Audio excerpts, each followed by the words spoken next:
Hello বন্ধুরা, দেখো পুজোর কাজ করে না খুব টায়ার্ড, তাই না আজ একদম সাদাভাবে একটু চিংড়ি মাছ দিয়ে এই যে বিনস আর আলু দিয়ে টমেটো দিয়ে একটা তরকারি বানিয়ে নেবো। তো সেইটাই ভাবলাম তোমাদের সাথে শেয়ার করে নিই। এখন কদিন ভিডিও বানানো হচ্ছে না, পুজোর ঘরের কাজ করছি তার জন্যে।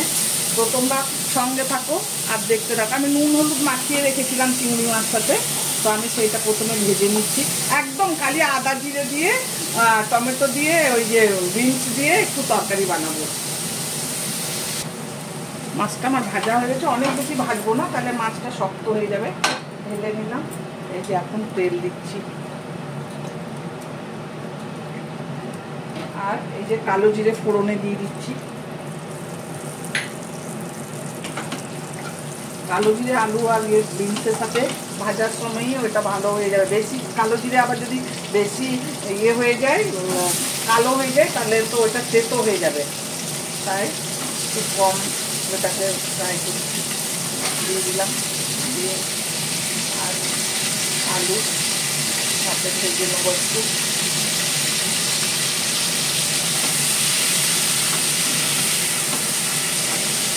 ঢাকা দিয়ে দেবো এখন একটু,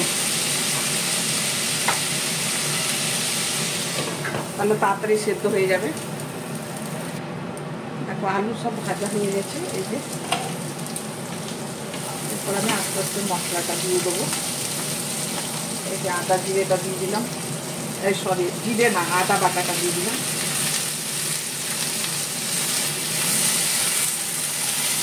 জিরে গুঁড়োটা আমি দিচ্ছি পরে। এই যে টমেটোটা দিয়ে দিলাম। যেহেতু আমি এখানে পেঁয়াজ রসুন ব্যবহার করিনি না, তো আমার কাছে এই যে একটা মশলা আছে, হ্যাঁ, তো এই মশলাটার মধ্যে পেঁয়াজ রসুন আছে, এই যে পেঁয়াজ আর রসুন আছে, তো আমি এই মশলাটা একটু দিয়ে দিচ্ছি। এটাতে কী হবে, তরকারিটার কালারও আসবে, আর একটু যে মাছের গন্ধ থাকবে, রসুনের গন্ধতে সেটা কেটে যাবে, আর ঝাল হবে এটা। আর আমাকে ঝাল দেওয়ার দরকার হবে না আলাদা করে। আর এই যে জিরে গুঁড়ো দিচ্ছি, দেখো এখন সব এই যে ডাব্বা ডুব্বি সব ধুতে হবে, তো তাই যা ছিল মশলাটা দিয়ে দিলাম, জিরে গুঁড়োটা দিয়ে দিলাম। ভালো করে কষাবো, এটা গ্যাসটা কম করে দেবো এখন, দিয়ে ঢাকা দিয়ে দেবো। এখন হলুদ দেবো সব। এখন মশলা আমি কিচ্ছু ঢালিনি, কেননা ডাব্বাটা ধুতে হবে, তাই কাল পরশু করে ধুয়ে নেবো, তার জন্য এখন মশলা শেষ হয়ে যাচ্ছে, মশলা আমি ঢালছি না। এরপর নুন দিয়ে দেবো, নুন দিয়ে দিলাম। মাছের মধ্যে নুন দেওয়া আছে, আর দেবো না, তাহলে নুন বেশি হয়ে যাবে। এখন আমি এটাকে ঢাকা দিয়ে দেবো টমেটোটা সেদ্ধ হওয়া পর্যন্ত।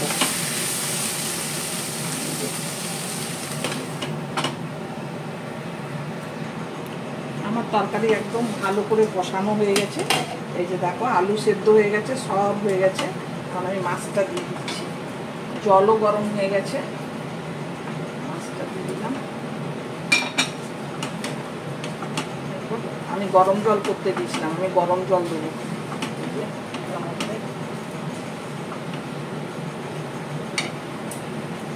জলটা দিয়ে দিচ্ছি। এখন বেশি তো ঝোল করবো না, একটু করবো, তো সেই অনুযায়ী আমি জলটা দিয়ে দিলাম। আমি এবার নুনটা দেখে নেবো একটু। আমি এখন একটু চিনি দেবো, চিনিটা একটু ব্যালেন্স করার জন্য দিতে হবে। আগে নুনটা দেখে নিই, নুন সব ঠিক আছে। এখন একটু চিনি দেবো এটার মধ্যে, অল্প একটু। টমেটো সব দেওয়া আছে তো, তাই এই যে নাম এবার ঢেকে দেবো 5 মিনিটের জন্যে, তাহলে একদম মাছটাও সেদ্ধ হয়ে যাবে, আলু তো সেদ্ধ হয়েই গেছে, একদম রেডি হয়ে গেছে। এই যে এরপর আমি এটা ঢেকে দেবো কিছুক্ষণের জন্য, একদম সুন্দর হয়ে গেছে। আমার আলু দেওয়া আছে, ঝোলটা একটু টেনে নেবে পরে। এখন আবার ঢেকে দিচ্ছি আর গ্যাসটা বন্ধ করে দিচ্ছি। এই যে চিংড়ি মাছ দিয়ে বিনস আর আলু দিয়ে একটু পাতলা ঝোল। তোমাদের কেমন লাগলো রেসিপিটা অবশ্যই কমেন্ট করে বলবে। তার আগে তোমরা ঘরে বানিয়ে দেখবে কত টেস্টি হয়, খেতে তো খুব টেস্টি হয়। কখনো কখনো কাজ করে যখন আমরা একদম টায়ার্ড হয়ে যায়, তখন এইসব রান্না ঝটপটও হয় আর খেতেও ভালো হয়, সুস্বাদু হয়।